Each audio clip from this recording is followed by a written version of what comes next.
You look so good. You're like you're going to court. You're not going to make fun of my driving like you usually do. I'm going to make fun of everything you do this entire week. I'm so dang excited you're here. Get your ass in the car now and drive. All right. Man, I'm so excited that my good friend Murray Newman is coming to work with us on this next case. I've known him forever. He's a legal super genius and one of the smartest people that I know.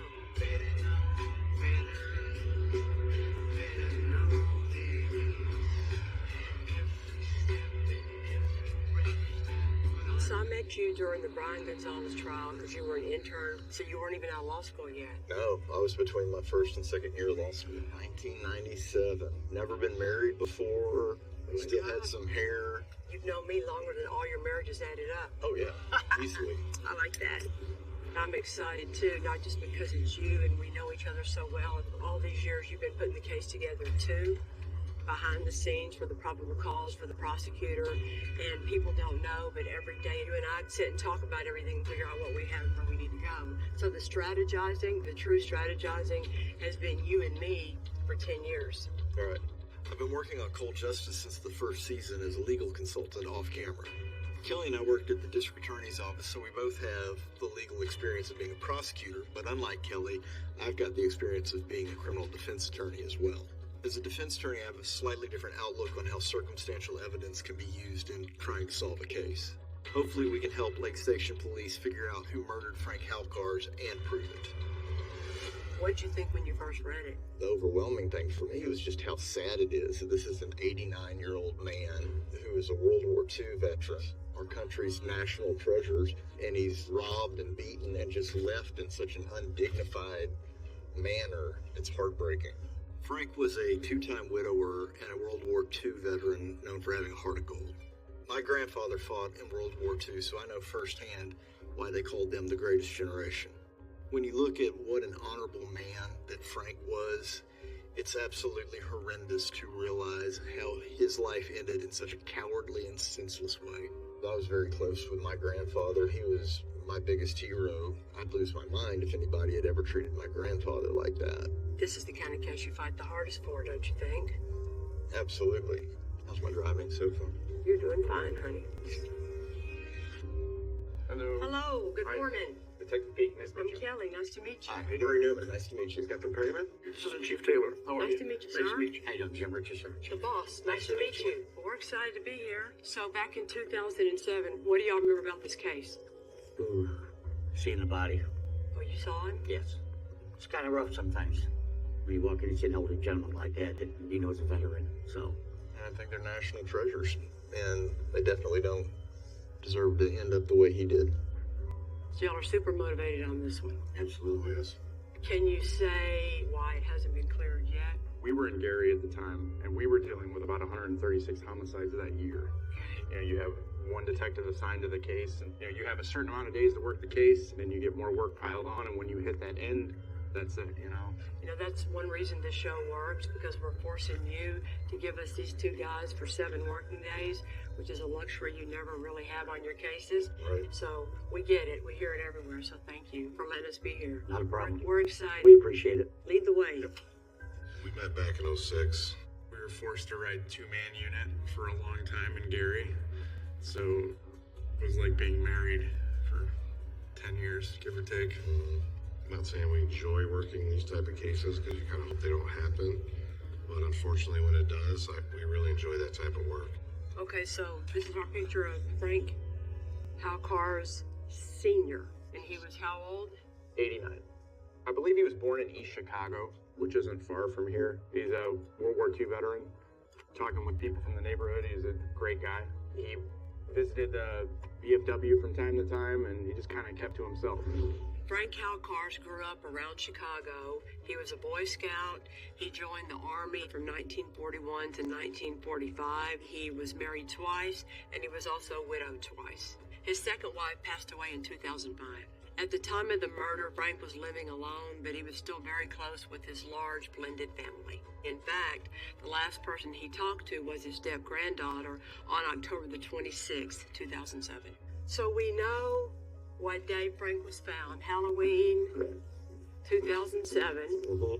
But we think the murder happened On Friday the 26th. Yes. So he's out there 5 days. Right. On October 31st, a friend found Frank face down, and he had a large hole in the back of his head, probably about 2 or 3 inches. But he also had a laceration on his forehead, so that could have been from him falling once he was struck. Did he have any of this from defending himself at all? Not that I recall. Yeah, I don't think so. Okay. He was found in the doorway. It's like an enclosed front porch. Right. His rear pocket was pulled out, so Which tells you. they took his wallet. Okay. What was the working theory back then as far as what the weapon could have been? Well, they did recover a sledgehammer, and detectives believe that it was involved. It was located on the railroad tracks just behind the house. The hammer was found very close to the crime scene, and when you look at it compared to the wounds on Frank's head, we have a pretty good idea that that was probably the murder weapon. And it looks like he was unloading groceries when he was attacked. But did his killer follow him inside, or was he already inside lying in wait? Okay. Let's put up here unknown suspects. What first makes this pop up? The report from his buddies. And the buddies or guys he hangs out with where? VFW? Is it VFW? Yeah. And Frank tells the 2 guys at the VFW what? He's been having trouble with neighborhood kids that were stealing from him. It's kind of the stuff that, like kids would do, right? It's gonna look like a real professional kind of thing. Right. They were showing up and messing with his residence. So, that was always the talk. Hey, these children could have been involved in it. We don't know the extent of the trouble Frank was having with the local kids. But because he was 89 years old, he was a pretty easy target for anybody who wanted to take advantage of him. But they weren't the only ones he was having trouble with. Let's talk about Brandon Scroggin, Frank's step-grandson from his second marriage. When did he get all these tattoos? I know he got the face tattoos the day of and thereafter. I'm gonna put them both up, okay? And in 2007, Brandon's how old? 23. 23. He stayed in a camper in the back of his residence. I got the feeling that he was still trying to be kind to Brandon because his wife would have wanted it that way. Yeah, and Frank was a great guy. He's helping out this kid. Any prior convictions or arrests? He has a jacket that's pretty huge. The auto theft warrants from 05, burglary 2005. And we know he uses coke. Correct. August 4th, Frank reports his gun and his welder missing. And at that time, he mentioned Brandon Scroggins living in the trailer on the property. 2 months before a murder. And there was issues before about him stealing Frank's debit card. Frank had accused Brandon of stealing his debit cards in the past, and we know that one of Frank's credit cards was used after his death. But was Brandon the one using that? We don't know, but those transactions could be the huge piece of this puzzle. I found heaven when I looked in your eyes, like a peaceful sort of kryptonite. We're going to go over to the VFW. That's the place he hung out, Yes. right? In Lake Station here, everybody kind of knows everybody. So typically that's where the hangout is. Frank Halcars used to visit the VFW hall and hang out with his friends, so we're headed there today to talk to his step-granddaughter, Devin. She also happens to be the cousin of our suspect, Brandon. She was only 16 at the time, but she was the last known person to talk to Frank. Hello. Hi, You're Devin. I'm Devin. I'm Hi. Kelly. Nice to meet you. Hi, Detective Peak. Hi, nice to meet you. Nice to meet you. Can you talk to us about Frank? What kind of person he was? My real grandpa passed away when I was like 3, and I don't remember him at all. And then he came along, and he was just, my grandpa. He was just the only grandpa I ever had. I was trying not to cry this whole time. No, it's okay. It's sad enough that he was 89, Yeah, and then we hear nothing but good things about him, right? he was such a great guy. They had such a cute, relationship. Finding love so old. He used to always bother my grandma all the time. They just had this little, thing going on. My grandma would act like she was annoyed, but, he'd always tease her, and she'd always be like, God damn it, Frank. And he was always working in the yard. He had, a big pond back there. I used to go fishing with them all the time, camping. Frank was a veteran of World War II. He didn't say much about it, but he was really proud. He was a sweet, funny man. He always was playing jokes and being a trickster. Even when I was younger with my grandma, and he He was just always helpful and patient with me. Remember the last time that you had any contact with Frank? My mom and my sister asked me to call him to see if he was still coming to my nephew's birthday party. Okay. He said, yeah, I'm coming. He just got back from the store or something. And then he never showed up. Anything in the telephone conversation you had with Frank about troubles at his house or troubles in his life? No, Anything about Brandon? no. I don't feel like he would say anything to me about those Probably things. not. Do you know anything about the relationship Brandon had with Frank during those 3 years after Grandma passed away? I have no idea. Okay. I don't think a lot of my family really associated with Brandon that much. Like, I wasn't allowed to be around him. Even back then? Yeah, he was troubled. Yeah. He was always very mean and, like, was getting into, like, the drugs. Devin doesn't know much about any specific issues going on between Frank and her cousin Brandon, but she was warned herself about Brandon a long time ago, and we need to get to the bottom of that. He had no fear, and he didn't care about consequences.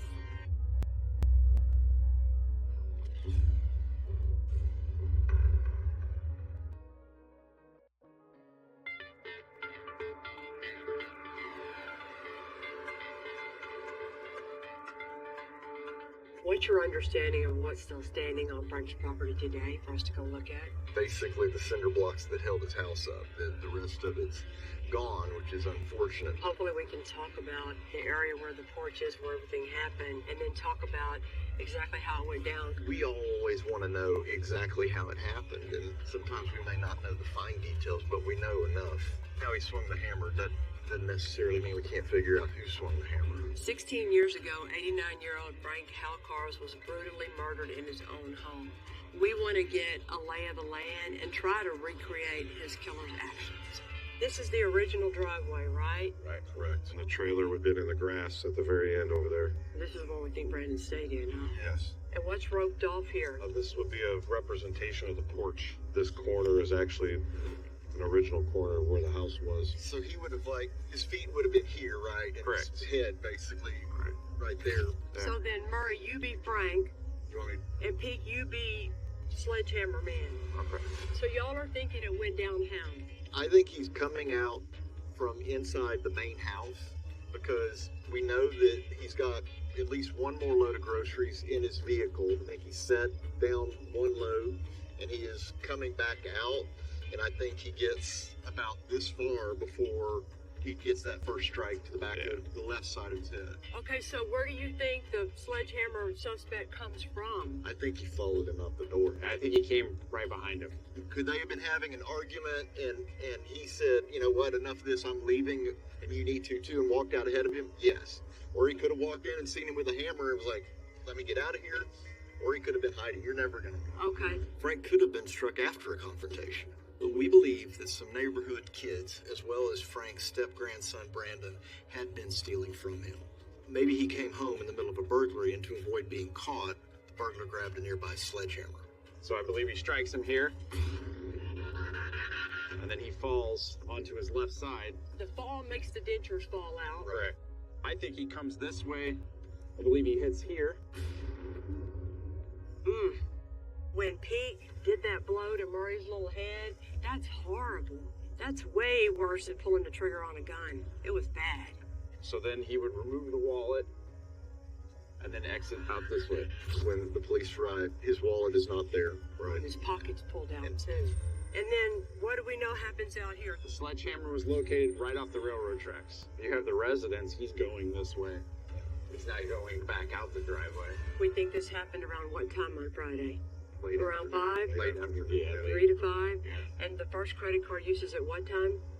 10-ish, in the 10 o'clock hour. So let's talk about Brandon. If he went over there just to get money and Frank busts him, Frank's going to say, what are you doing here? And there's no reason to kill him. No. Or he goes in there in the beginning in the first place when Frank's not even home yet waiting to get him because that's his plan from the very beginning. I mean, don't underestimate how mad it might be that he got the cops called on him from before. This was absolutely an ambush murder. This was just such a cheap shot, brutal, cruel attack. It's heartbreaking that you have that in you to do to a 89-year-old war veteran laying on the ground. It's unspeakable. That was very helpful. Thank you.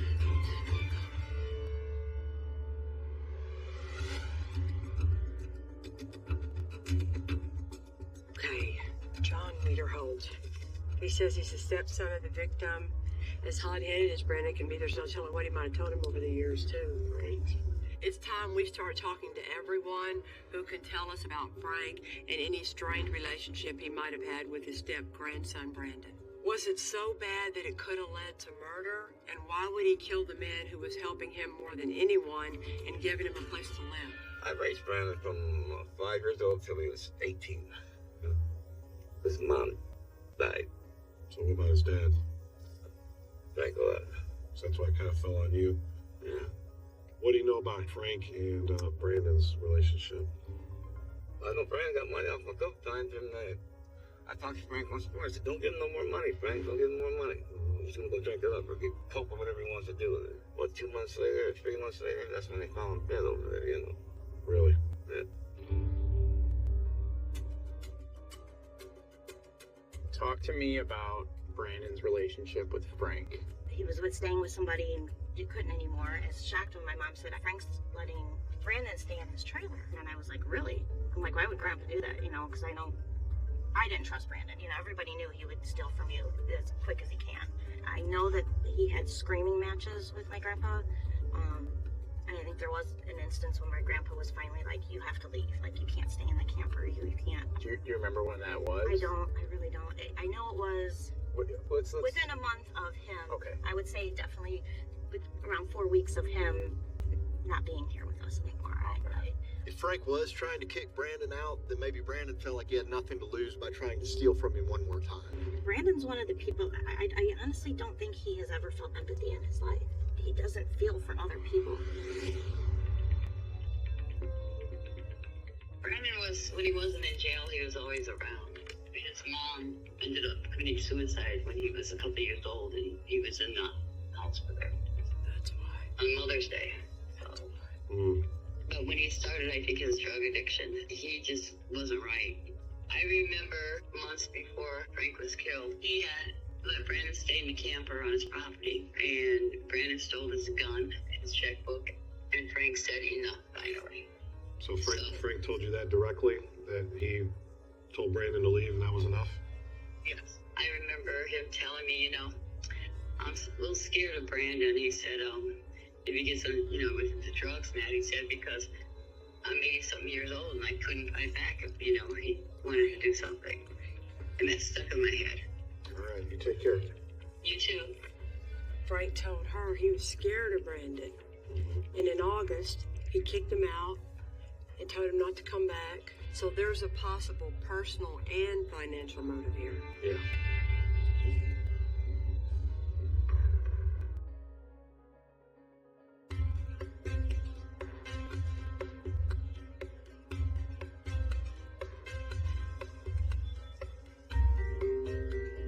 We've been hearing a lot that Brandon Scroggin could be the person who killed and robbed Frank, but we need to look into these rumors and things that we're hearing about maybe some local boys possibly being involved in stealing from Frank. And we need evidence that they were involved, or if not, we need to eliminate them. Hello, guys. Hello, how you doing?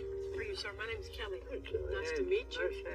Hi, Kelly. Nice to meet you. Doc and Andrew are some of Frank's old American Legion buddies. They also happen to be the two witnesses who first told the police department about maybe these neighborhood boys being involved in what happened to Frank. Are you a prosecutor? Used to be, yes, sir. My little town is called Blessing, Texas, and we have a Legion there. And I grew up cleaning the toilets, mopping the floor, washing dishes, and calling bingo and bartending there. And now, look what you. How about that, right? And when I go home now, I still go to the Legion every time we go hang out. God bless you. Well, we're excited to talk to you all about what happened to Frank. Frank was a nice fellow. Yeah, Frank was one hell of a guy. He really had a nice heart. I mean, that guy was just as gentle as a lamb, man. He really was. He was just type of guy you'd like to be with. I remember teasing him because his army. He said, "You know what that stands for?" And he says, "What?" I said, "Ain't ready to be a Marine yet." And he started laughing his ass off. It shocked me when I heard about it. I said, "No, it can't be my Frank, because we love him. She really was great. But I'd like to see this thing have closure, I'll tell you. For him, for the family, and for him." He says a young kid living in a trailer in front of his house. He says he's putting him up. I said, well, it's all nice of you to do that. Yeah. It was. You gotta help people out. Did Frank ever mention that anything was going wrong in his relationship with Brandon? Well, he said he was a problem child his last time I remember telling him. Yes. And he was hoping that he'd be leaving. He told you that, Frank did. Yeah. This is a supplement 1 page in the report where an officer wrote down, Andrew Kenny advised that Frank told him he had been having trouble with some neighborhood kids that were stealing from him. I recall that now. Yeah. Do you remember any more detail about what he said the problems were with them? No. I mean, Frank didn't go around flashing money, right? Oh, hell no. The kind of guy that neighborhood kids would think obviously has money hidden in his house, anything like that? I never picked up any of that. Frank's friends don't seem to really know too much more about these kids being involved or if there's even anything more to it. And that's helpful for the case. It is the kind of thing, though, that a defense lawyer wants to play with to try and turn into reasonable doubt or to try and throw mud on your case. So that's why we have to look into it and do whatever we can to try and clear it up and clear it out. All right, guys. Well, thank y'all for your time today. Thank you. We're trying everything we can.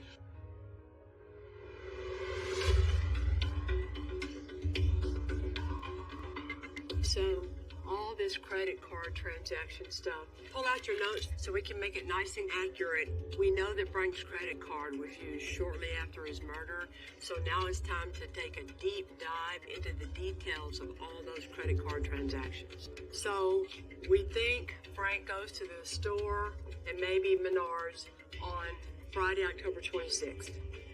Right now, we're thinking that's also the day he's murdered. Based on the grocery receipt that was found at the crime scene, police believe that Frank was killed shortly after 2 p.m. on the 26th. What's the next thing you care about on Friday the 26th? Credit card use at Waterfront Lounge at 10:34 That's the p.m. first one? How much does he use this time? 50 on the nose. The first charge on Frank's stolen credit card was at 10:34 p.m. at a local bar. It was then used 8 more times at 2 different bars and a gas station. Okay, so after 2:49 in the morning, on Saturday the 27th, nothing happens until the night of Saturday the 27th? We had a 9:57 at Little Saber food store and then 11:15 back at Waterfront. There's a couple more charges on the 27th at Food Mart and then back at the bar. I'm wondering if the plan was to use Frank's card as much as possible until the body was discovered. Okay, so now we're rolling into Monday, October 29th. That's when he gets ambitious and hits Western Union. And I'm showing the Western Unions for $227 and $284. So now he's got $500 cash walking around money. By day 4, he's getting bold. He used a computer to steal hundreds via Western Union. And then we have 3 more gas stations and 6 more charges at the bar. Why is he bothering to do a card for these little bitty amounts this close together? He probably looks shifty and they won't let him open a tab. So he's probably having to make like a transaction every time he goes to the bar. So we got last activity, 1:07 in the morning. The morning of Halloween, Frank's body ends up being found. Now remember, he gets picked up at 1 a.m. at Ruthie's on November 1st. He doesn't have it on at that time. Brandon was located by police on November 1st, and he tells them that he'd been shacking up all weekend with a woman he'd met at a bar. He was never charged with credit card fraud, but if we can further prove that he used that stolen card, that'd be fantastic evidence to use to prove that he killed Frank. I already did reach out to the bank, and I was told they only keep records for 7 years. Okay, so that means it's not admissible unless somebody can testify to it. Who's still in business? What about those joints, beer joints? They're not either. Dang it. To be admissible in court, every piece of evidence has to have a witness to testify to its authenticity.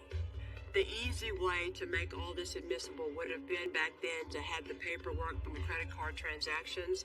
If you didn't have that, you could try to find the witnesses from the bars or from the gas stations who might still be working there. But because it's been so long ago, finding old records and employees is pretty close to impossible.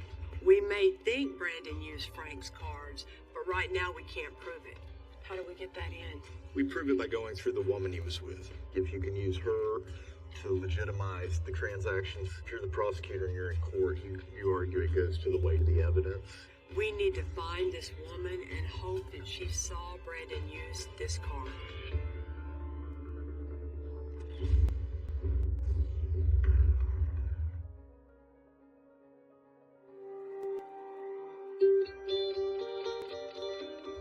Okay, Which one is this? Is this the only firebound or car? Yeah.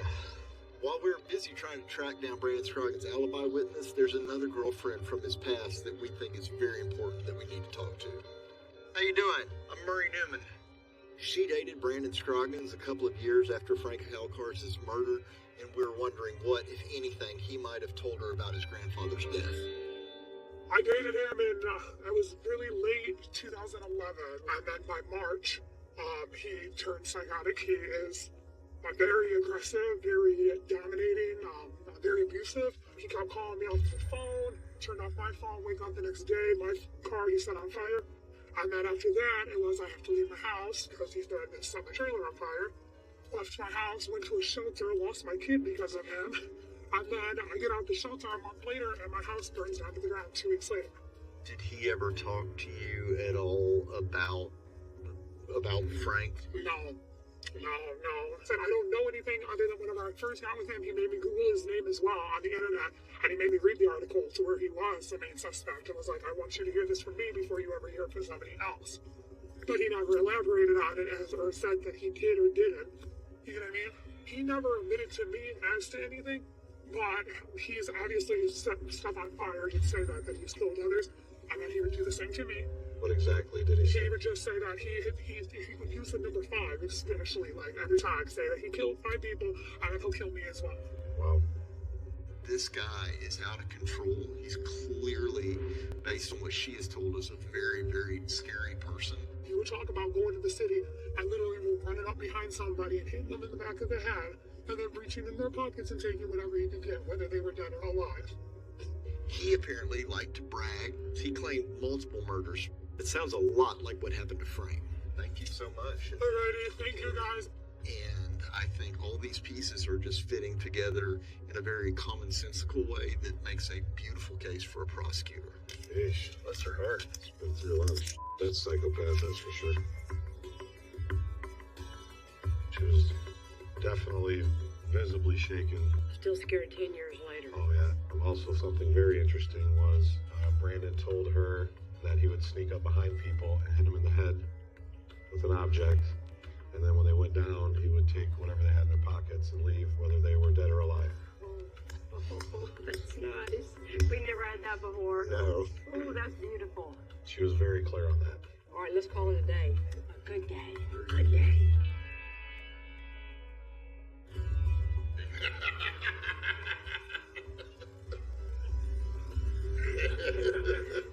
Full responsibility. Hello.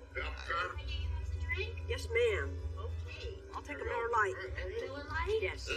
Y'all have one of these at home? BFW? Yeah. Yeah. I got so many stories about the Legion of Blessing. It's crazy. It's really part of your heritage growing up.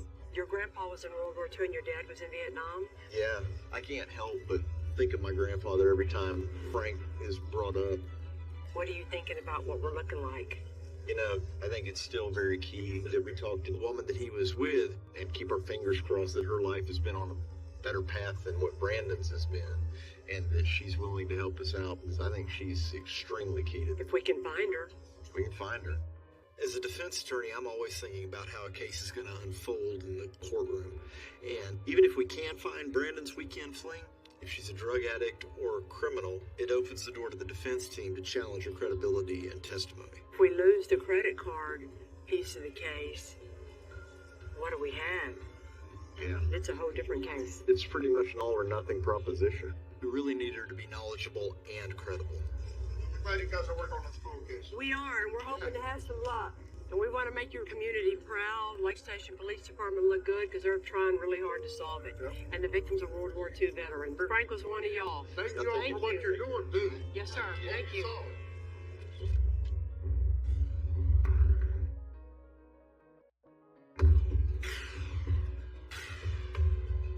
So, we're on our way to see arguably the most important witness to this case. And if anybody that we've talked to might have new information that wasn't disclosed at the time, this would be the person. Today is a big day.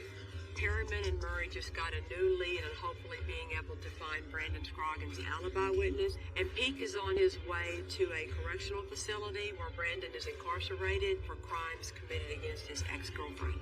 To make this case, We need one of them to somehow confirm that Brandon was the person who used Frank's stolen credit cards.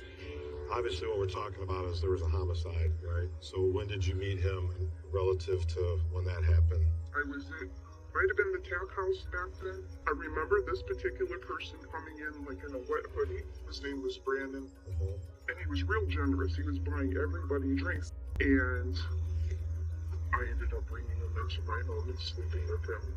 And he didn't stay here that often. I don't even remember. It was very, very short. It was more of like a fling. And I do remember he had to use my computer at one point when he was here. And he had a charge card. The name was the same as the person that was in the paper. When it come up that this man was murdered, it flipped me the because he was using his charge card. The coincidence of that was slim. This witness was fantastic. She remembers Brandon using Frank's card. She confirmed a lot of things that we already knew. Most importantly, the computer was used on October 29th to transfer Frank's money via Western Union. And this was before his body was found. I get nauseous thinking about that I spent time with somebody that would have done that. That witness is going to be just a prosecutor's dream.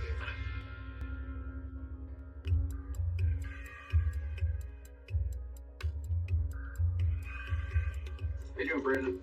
Detective Peak with the Lake Station Police Department. I'm gonna set this up so I can have my notes and things. I appreciate you speaking to me today.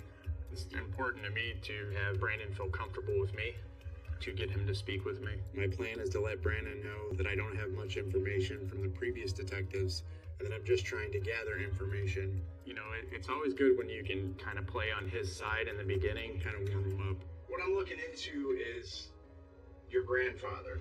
Can you tell me what your relationship was with him? It's been, Yeah. can't run back. So you were still living there when he passed away? Okay. Do you remember hearing about how Frank was killed?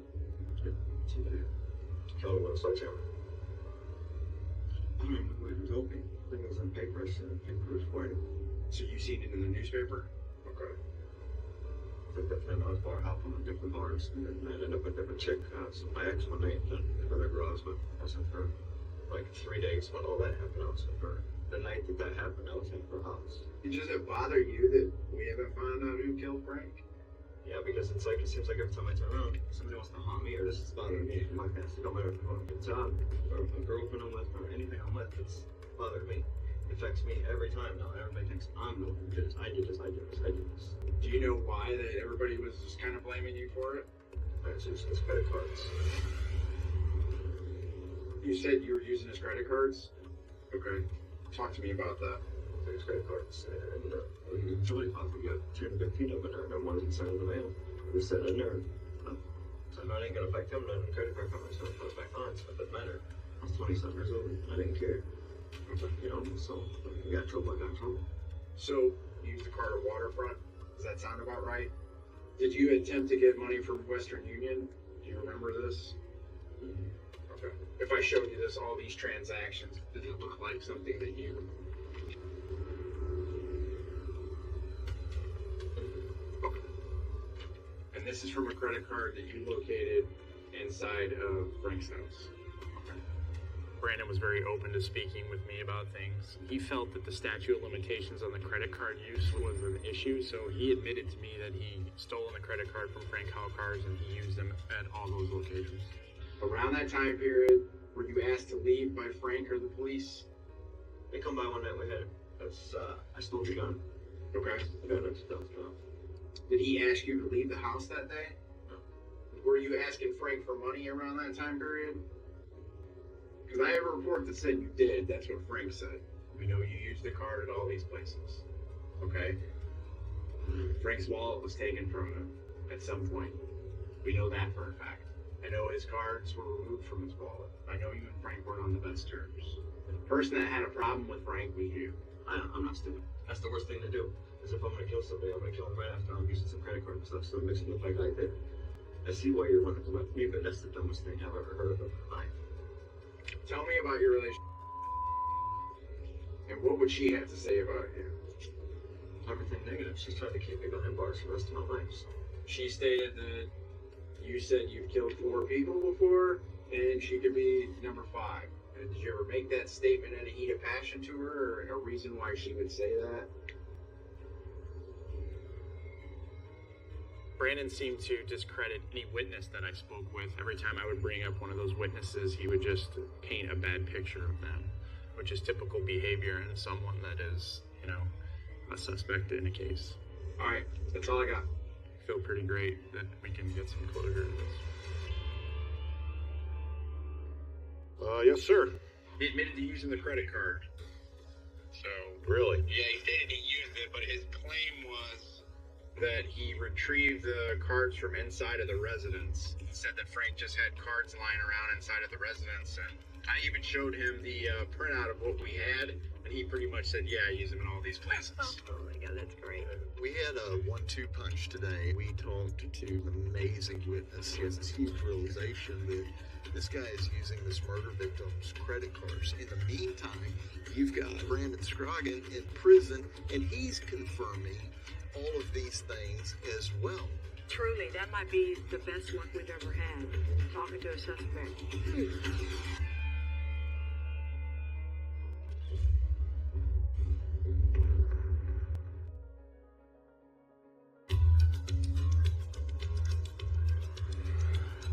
I just think it's so awesome yesterday that the interview with our witness was unfolding at the same time as the interview with Brandon, and they were matching. I'm glad he's so smart, aren't you? Talking about the credit cards. Seriously, I mean, you couldn't have a more sympathetic victim. You couldn't have a less sympathetic suspect. We had a great day yesterday, so now we're ready to review and go over everything that we've uncovered in the 2007 murder of Frank Halkars. Woo, you about to be feeling good today, right? Oh, yeah. My daughter called me last night and she goes, how'd it go today on your case, Mom? I said, we had a great day. And I told her each of your stories, and she's like, you don't have very many days like that. And I said, we sure do not. Tell me again how long y'all worked in Gary, Indiana, Captain. About 11 years. And you? 10. Man, it shows. It shows. Y'all are great. At this point, we all feel that we have more than enough circumstantial evidence to present to the Lake County Prosecutor's Office in explaining who was responsible for killing Frank Halkars and who wasn't. Once upon a time, we put up there looking into unknown suspect. And now that we talked to everybody, is there anything we need to correct or add with what we learned about this? No, nothing at all. Once again, especially with the number of people that we talked with, the neighborhood kids thing not coming up from anybody else other than his VFW buddies. Do you remember any more detail about what he said the problems were with them? No, I don't. I mean, Frank didn't go around flashing money, right? Oh, hell no. I was picturing him as walking around town as like a smart-dressed man. Not really. Not flashy at all. Not anything that anyone would walk past the house and think, I'm going to go here and rob somebody. Yeah. Pete, what do you think about unknown suspects still being up here on the board? I don't think it's possible. Captain, same? Same. Yeah. All right, we're going to take unknown suspect off the board. There might have been some rumors that Frank was having trouble with boys in the neighborhood. Is it reasonable to make that jump to they're the ones who killed him? Not with everything that we've learned, not at all. Okay, so let's start talking about Brandon. When you're going to sell your case to your prosecutor, what would you say to make them know Brandon Scroggin is responsible for killing Frank?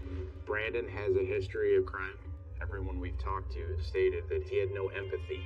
Frank asked him to leave days prior, so his return would obviously cause conflict with Frank. Brandon stole his gun, his checkbook, and Frank said enough finally.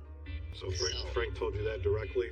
That he told Brandon to leave and that was enough? Yes. He's sitting there telling his ex-girlfriend, I would sneak up on people to rob them, hit them in the back of the head, and turn out their pockets. That's your MO. When you talk about going to the city, I literally will run it up behind somebody and hit them in the back of the head, and then reaching in their pockets and taking whatever you can get, whether they were dead or alive. She thought it was odd because when she got with Brandon, he made her Google this case. Let's say I was accused of something. I would say, hey, I just want you to see this before you find out later. And then I would go on to say, I had nothing to do with this or blah, blah, blah. She said Brandon didn't say anything. Yeah. He just said, I want you to see this. Credit card use is major. We have him at that time that Frank was killed, and he's just having a heyday using credit cards excessively. I handed him the paper, and I said, hey, does this look like everything you did? And he's like, oh, yeah. If I showed you all these transactions, does it look like something that you...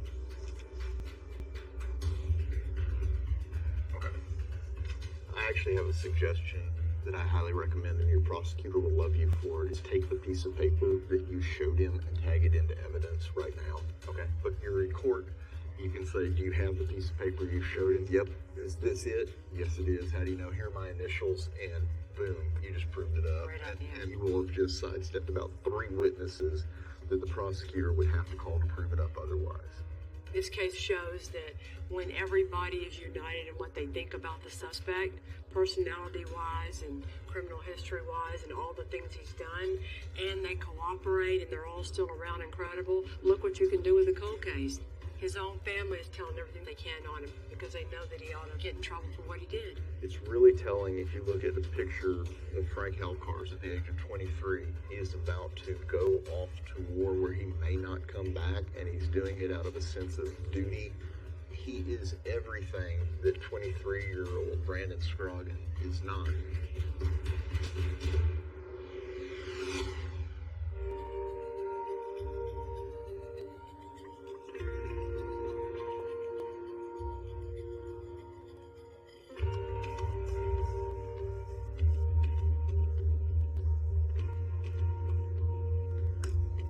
Good morning. Good morning.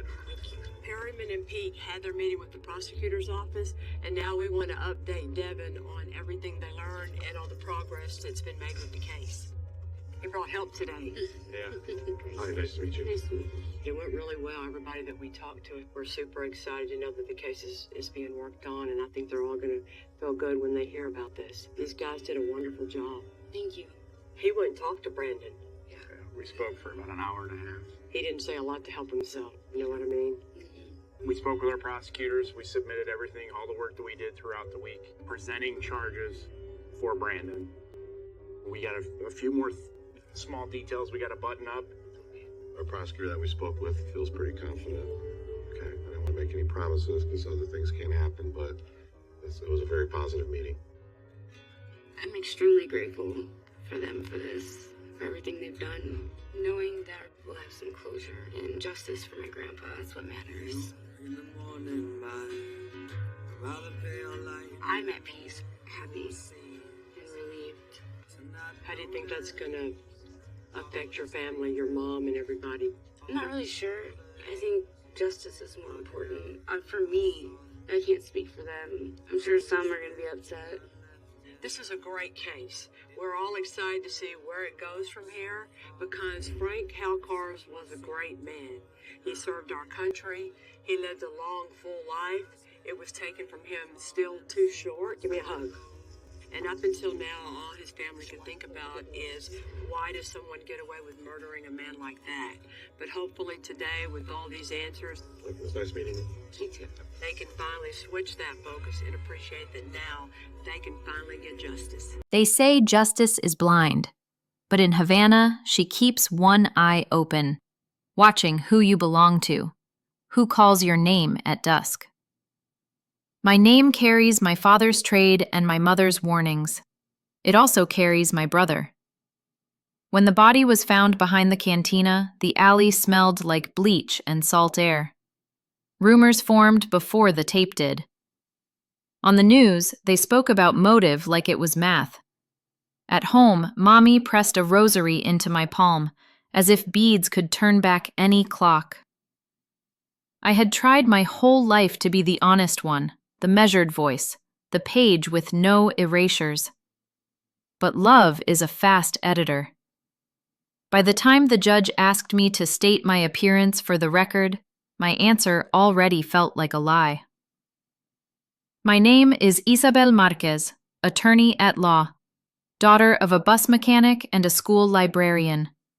I learned argument at our kitchen table, elbows on plastic, voices low, the fan clipping the air.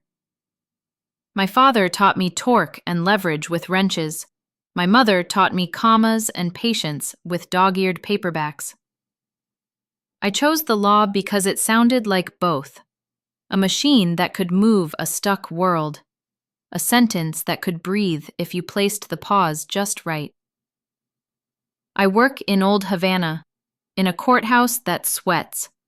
The hallways carry whispers like freight. Clerks know more than files. Judges lean on facts, yes, but they lean harder on what the room believes. I learned to read a room before I learned to read a statute. That is my talent and my flaw. I can feel a jury's weather change in a heartbeat, and I know how to tilt an umbrella. Positives, if you're keeping score. I prepare obsessively.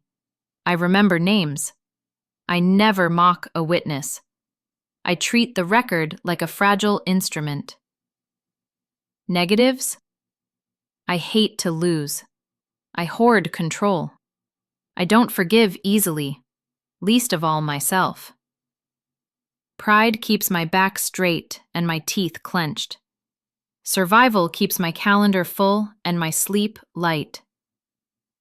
My brother, Daniel, is the softest of us. He fixes radios that no one believes can sing again.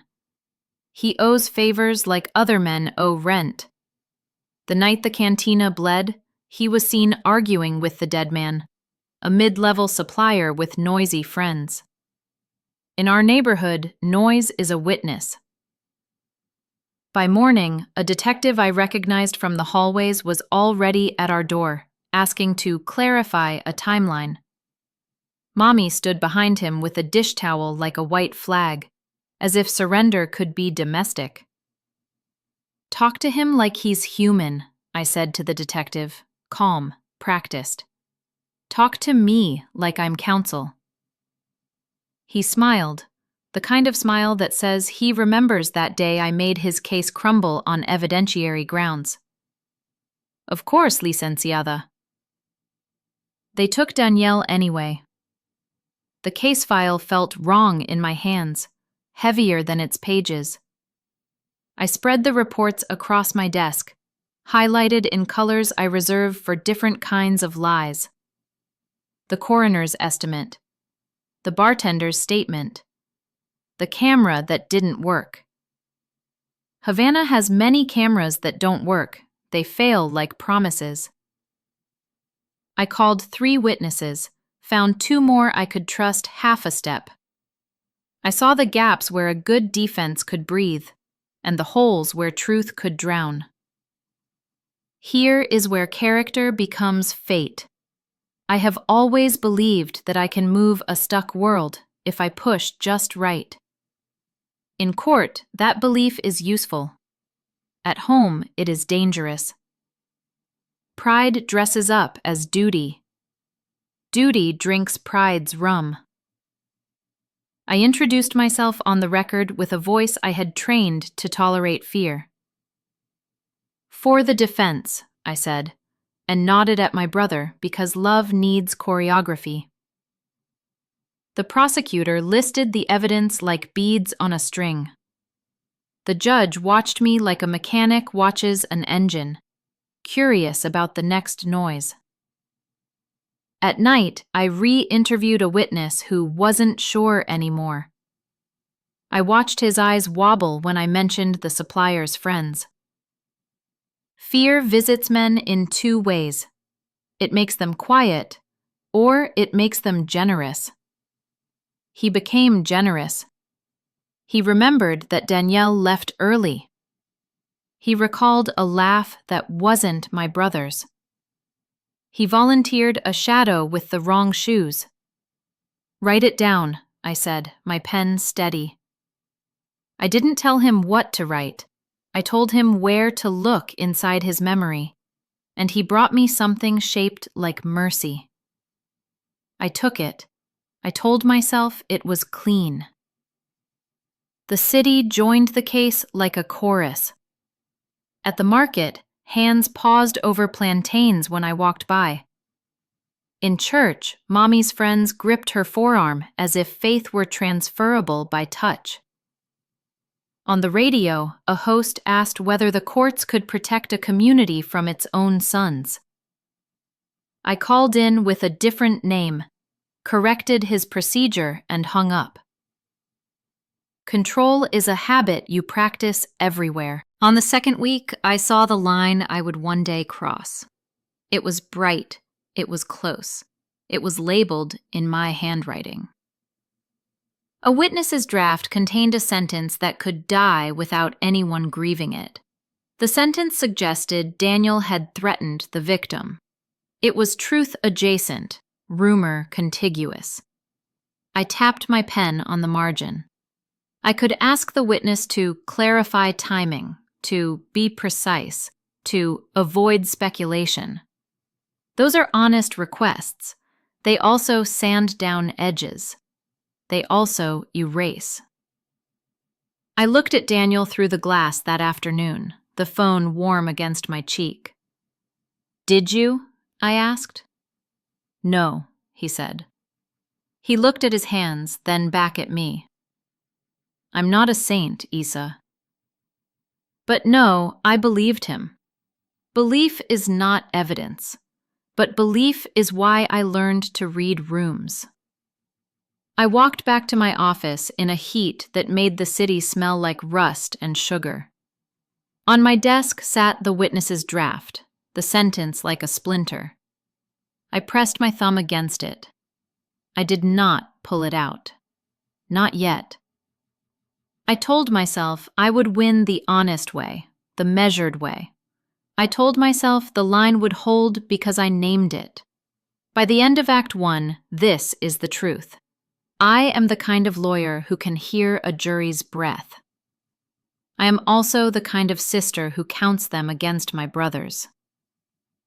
The machine and the sentence. The wrench and the comma. I am both, and both are already reaching. The week the court denied bail, Havana turned its heat up 2 notches, and the city began speaking only in ultimatums. The judge read the risk factors in a voice that could slice bread. Seriousness of offense, likelihood of flight, community uproar. He looked at Daniel like uncertainty was already a verdict. "Respectfully," I said, "my client fixes radios for your neighbor's cousins." "He is a thread in this city, not a knife in it." The judge adjusted his glasses. "And yet, licenciada, threads can strangle when pulled wrong." He banged the gavel like a door we could not open. Mommy's breath stuttered in my ear, a small metronome of worry. Outside, a reporter with a too white smile tried to catch my eyes. I gave him the kind of look that says, "I can make your day, or I can make your week very long." He took the hint. The file returned to my desk heavier again. Weight is what paper gains when it starts to mean someone's life. I divided the case into rooms of thought: evidence, witnesses, narrative, risk. I lit each room in my mind, walked inside, moved a chair, tried the window. Evidence: a body with blunt force trauma, a missing bottle from behind the bar, microscopic fibers consistent with the jacket Daniel wears in winter. It was summer. The fibers traveled on rumors and hugs. Witnesses: a bartender, Rosa, with eyes like mason jars, clear, sealed, storing things for winter. A friend of the victim who was angry enough to volunteer adjectives. An elderly neighbor who hears ghosts at night but swears they speak Spanish. Narrative: a neighborhood tired of the supplier's taxes on every vice. A fight, a shadow. Shoes that did not belong to my brother. An alley that cleans itself more thoroughly than the city ever will. Risk, me. Temptation is not a stranger. It is a neighbor who has watched you water your plants and shovel your stoop, and now knows exactly where your spare key lives. It comes in politely. It takes its shoes off. I visited Rosa at the cantina before opening, when the floor still smelled like bleach and early coffee. She was stacking glasses with the same care I use for case law. I introduced myself as counsel. I thanked her for her statement. I said the words a good lawyer says. Help me understand the order of things. Let's be precise about time. You're doing the right thing by being careful. She nodded, grateful to be treated like a compass rather than a rumor. She told me the supplier came in after closing often, that he liked to count money where music had recently been. She said Daniel had been there that night, yes, but he left after a heated tone. She mimed the air as if heat were a balloon she could hold. Did you see him strike? I asked. No. Did you see anyone else? A shadow, she said. Tall. Wrong shoes for summer. And what do wrong shoes sound like? I asked. She blinked, then smiled at her own description, shy and proud. Witnesses love being asked to define their metaphors. It makes them feel like authors. I asked if we could record her words at my office, where the fan clicks slower and the forms are cleaner. She said yes, because saying yes is what this city has taught good people to do. Back in my evidence room, I found a seam that wanted pulling, the chain of custody on the bottle. The report said it arrived at the lab at 2:10 a.m., but the night logbook showed the delivery car leaving the precinct at 2:05 with a route that takes 17 minutes without lights or grace. I called Orlando, the tech who owes me one for a favor last year, involving a mislabeled sample and a judge with indigestion. Small discrepancy, I said, friendly as rain. Curiosity only. I don't need the moon, Orlando, just the tide tables. He sighed into the receiver. You didn't hear it from me, Issa, but we batched it. It got logged early. It's cleaner that way. Cleaner, I repeated, a word that makes sinners feel like surgeons. Gracias. He paused. I never saw your brother there, he added, fast, like a kindness smuggled under a door. Me neither, I said, and hung up. Clean is a color you can paint on anything if you own the brush. The prosecutor, Vargas, requested a meeting to discuss the interests of justice, which is what people say when they want to pretend trade is benevolence. He offered a plea with years that would erase my brother's 30s. Minimize risk, he said, hands folded, words smooth. The community sleeps better when punishment is on the books. The community sleeps better when you stop talking like a pharmacist, I replied, too quickly. Pride knocked on the table, asking to be let in. I let it sit, but not eat. My client is innocent. Innocence is a story, he said, and stories need readers. Then bring your book, I said, and left before my mouth said other things my case could not afford. At night, I opened my narrative room and took out a map of our block. I charted who owed the supplier money, who had reason to want him to stop breathing, who heard wrong shoes. A name kept circling back like a stray dog, El Tuerto, the one-eyed runner who collected debts with a ledger and a grin. He wore boots when others wore sandals. He shook hands like he was counting your fingers for later.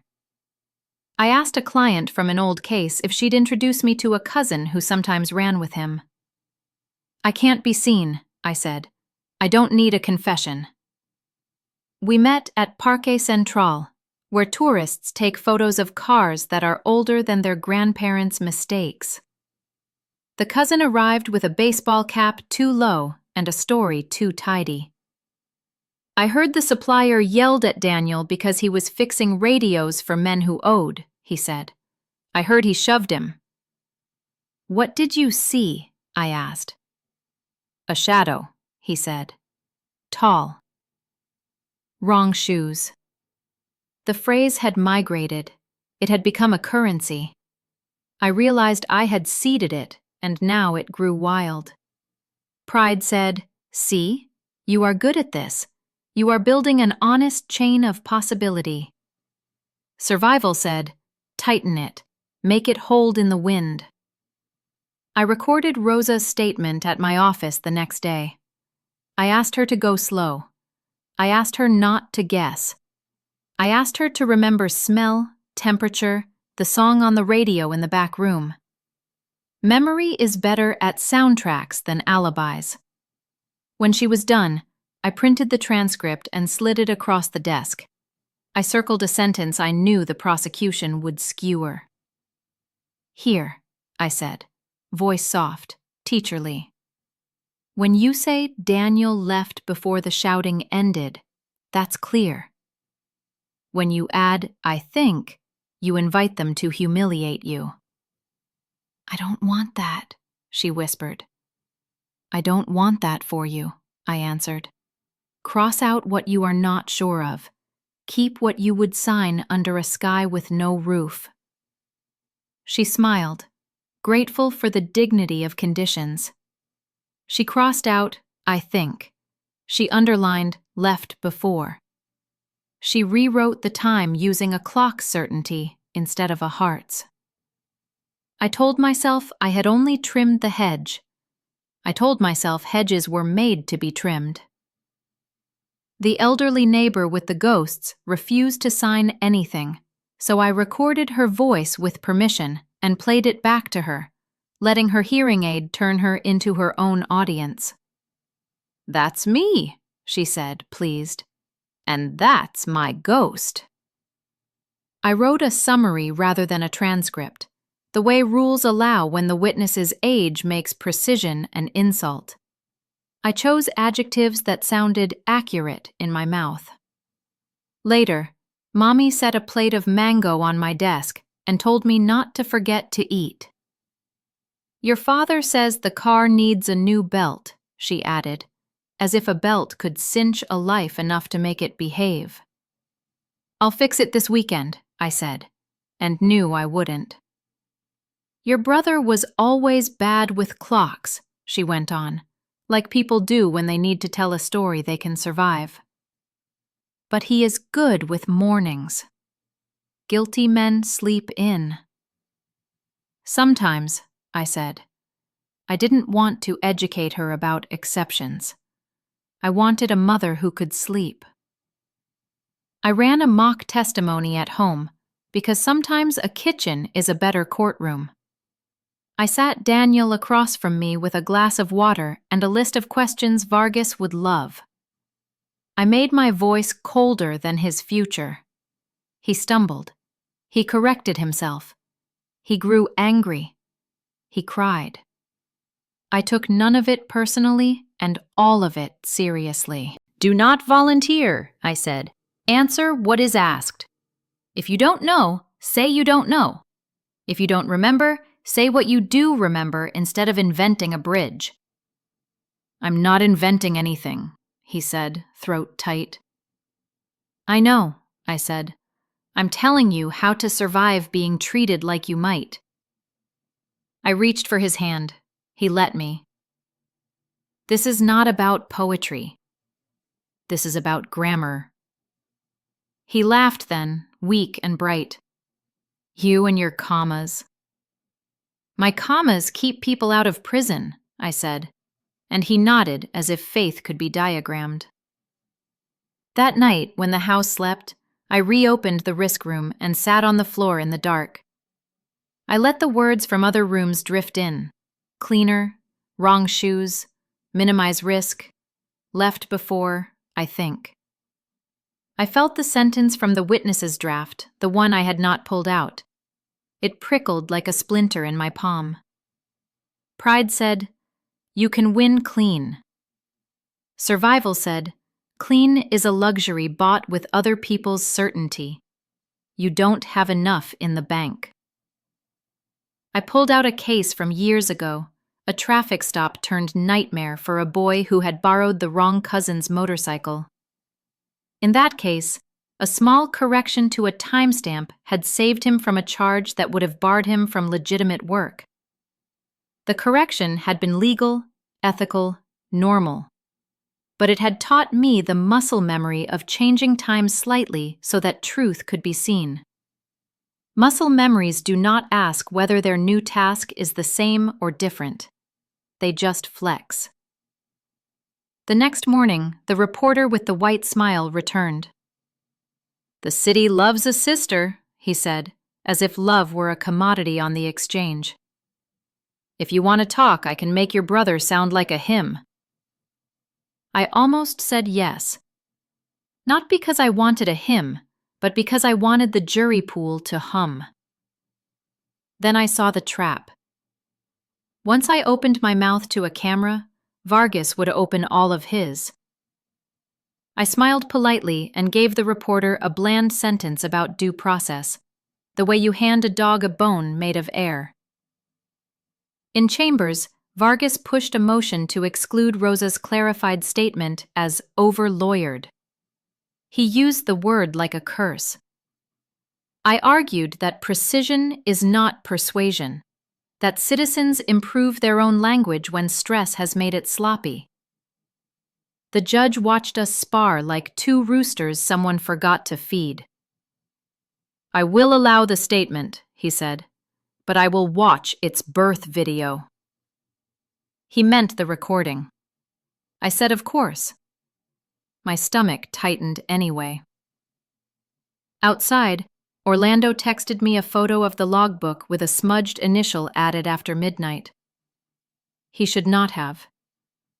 I should not have asked in a way that made him think I wanted proof.